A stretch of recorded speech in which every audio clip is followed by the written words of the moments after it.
Bon, après, ce qui est intéressant, c'est que le véritable engagement d'un artiste qui fonde un mouvement politique, c'est Beuys. Joseph Beuys est à l'origine du mouvement écologique des écologistes en Allemagne. Et à un moment donné, il en a été évincé parce qu'il devenait une figure un peu immaîtrisable. On ne pouvait pas le maîtriser. Voilà. Et d'ailleurs, il a été exclu lors d'un comité. On le voit, c'est filmé, hein. Bon, il a une gueule d'enterrement, forcément, il est toujours avec son chapeau rivé sur la tête. Mais ça, c'était un artiste qui, pour moi, était un très grand artiste, puisque Beuys considérait que la sculpture, il pouvait y avoir des dimensions extraordinaires. Il a ouvert le domaine de la sculpture à la sculpture sociale. Il considérait qu'après-guerre, les Allemands n'étaient pas lavés du nazisme, qu'ils étaient malades de nazisme. Et là, il a dit que le corps social, ce qui est intéressant, quand Chaumont dit « émettez des cellules d'amour », peut-être est-ce que chacun d'entre nous peut être une cellule d'amour, tu vois. Donc il considérait que le corps social était malade et qu'il fallait pouvoir le soigner. Par quel biais ? Par le biais d'un art, alors je vais dire chamanique pour Joseph Beuys, parce qu'il est tombé en Stuka pendant la guerre, il a été récupéré par, je crois, des Lapons, en Laponie, très haut là-bas. Ils l'ont enveloppé de graisse et de feutre, parce qu'il était frigorifié, hein, il a failli mourir.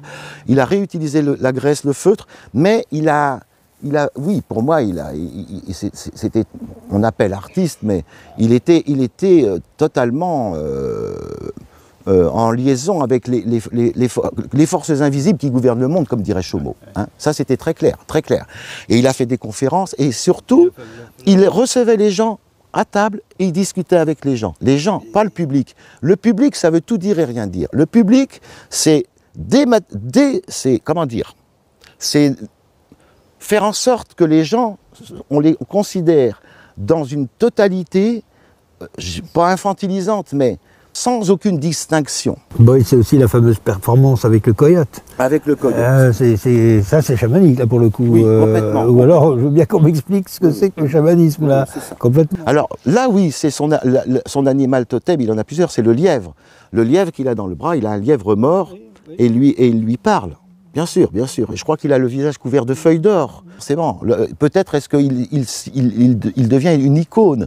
La feuille d'or en fond d'icône, c'est la non-représentation de la diversité de Dieu, de la création divine. C'est la non-représentation de la création divine par le truchement d'une lumière qui pourrait presque être aveuglante. Et ça, c'est très beau, parce qu'on se retrouve dans les icônes. Alors on passe du coq à l'âne, mais on passe aussi du coyote au lièvre. Hein. Mais on se retrouve dans les icônes avec cet absolu irreprésentable.